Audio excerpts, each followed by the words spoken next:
What's up guys, Ben here bringing you another video today. Rostermania is in full swing and some of you may be wondering why is Rostermania taking so long, especially with regards to the top squads really solidifying and us knowing what their for is and waiting for official announcements. And I think I found the key, so let's dive in and discuss what's going on here. All right, so we're going to be using this roster tracker sheet a bunch. Also, we'll include a link to this in the bio. Shout out to my guy Turtle. I also was on Reddit and it looks like a Spanish fan made this. I'm surprised that Rostermania.com wasn't taken, but someone's actually put together a really cool like Rostermania-ish, like cool looking website. I think there's some updates here that need to happen, but this is also a really good resource we'll use as well. So we'll put a link to both in the bio. All right, taking the liberty of kind of cleaning up the board a little bit here, kind of help with this kind of conversation. So I moved anyone that's like a confirmed restricted free agent over to the right.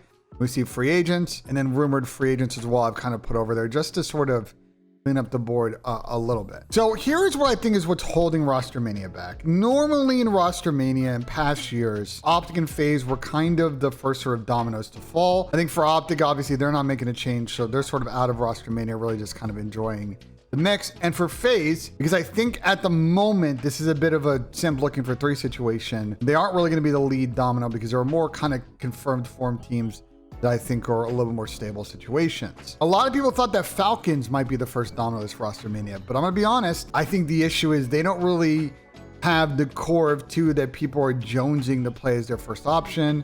I think their only offer then is to offer a lot of money, which I assume they kind of have based on some of the rumors I've heard, but I just think the Thieves situation is a bit of a better one.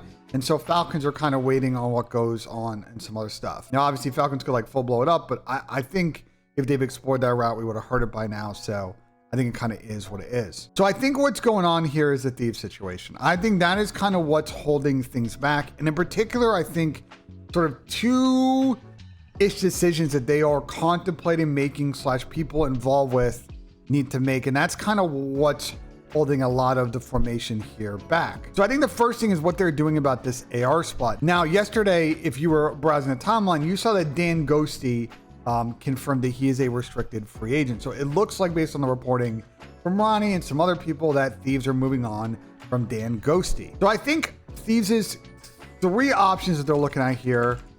One is Drazah, but I'm not really going to add Zach to this list because I just don't really see him in scrap kind of teaming. I think this would make a lot of sense, to be honest, but you know, as all things do, I think there's issues here, and I just think that it's not going to happen. So I think the first decision that they're making is what happens between Selim and Abusa. Because I think either way, if you're Thieves, you're looking to upgrade a little bit in talent off of DanGhosty. Not to say that Dan is a bad player, because I think Dan is talented. I think it's probably these two players. If I had to guess, I think Sel is probably the number one option, but I'm going to keep it a buck with you guys about Abusa.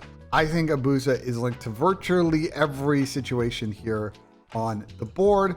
I think almost all of these top situations, LAG because they're paying a lot of money, Thieves, Toronto, FaZe, and Falcons have probably all reached out to Abusa. So I think if he doesn't end up on this Thieves situation, he's like the next big AR domino to sort of fall in things. I think what also kind of happens in this situation, because I assume that Sal's also probably got offers from, you know, most of these teams as well, including his former team. I wonder with Thieves kind of what money's being offered in the spot, right? It's been reported a lot that Hydra and Scrap are making a lot of money. Are they offering Sel and Abusa similar contracts to Hydra and Scrap? And that I just don't know. So if anyone knows, let me know. But I wouldn't be surprised if there is, you know, a bit of a discrepancy there. And that's why neither player has like full committed, and they're kind of probably trying to see more of the board. Now, I think the interesting second piece of this is what happens to Dylan Envoy, because I think there's probably a world where they keep him, but I think there's a world where maybe if you're Sel, maybe if you're Abusa, maybe if you're Zach, aka Drazah, maybe if you're Hydra or Scrap, there is someone else you'd like to go after here. It was reported that Thieves had interest in Joe Deceives, and clearly that hasn't really panned out, but I wouldn't be surprised if they're going to keep trying over there. From what I know about the Toronto Joe Deceives situation, this is talking to at least 4 different people close to either the Toronto situation or teams trying to acquire or think about acquiring Joe. You know, everybody kind of agrees that Joe probably isn't going to get sold, at least not this year, but they also all agree that Toronto hasn't definitively ruled out making a move for Joe off the team. So it's kind of a little bit of a flux situation going on there. And that may be also what's kind of slowing things down. Now, Thieves may be also looking at a couple of other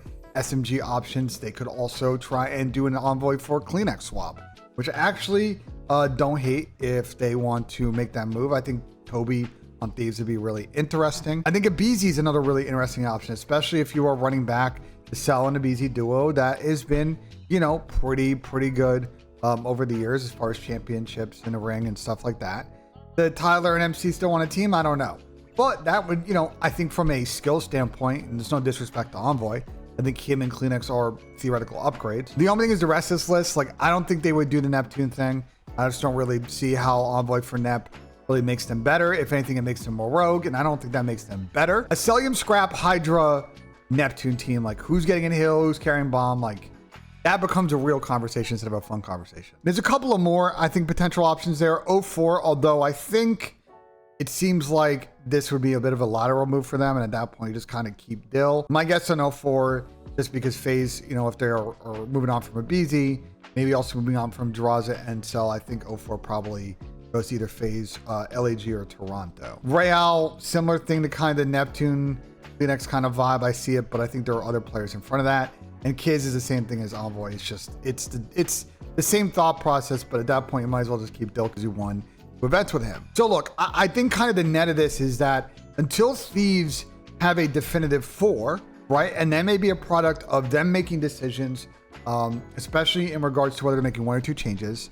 And also if they're going to buy out someone, is also cascading to say someone like Seller or Booza making a decision on where they're going, is why things are really slow. Because I think once Steve solidifies, I think FaZe will move fairly quick. I think Toronto will move fairly quick. LAG and Falcons are then going to be fighting over, I think, probably a lot of the same players. And then you'll see sort of the rest of this list start to really solidify over the course of August and then into early September. So I hope that gives you a lot of clarity in the situation. Things could always change. I'm recording this video on Tuesday morning, and by the time it comes out, you know, we could have some more reporting and some more news. But like as of Tuesday morning, I think this is why things are at a little bit of a standstill. So let me know in the comments what you guys thought of the video. Like if you enjoyed, subscribe for more. And as always, guys, we'll see you on the next one.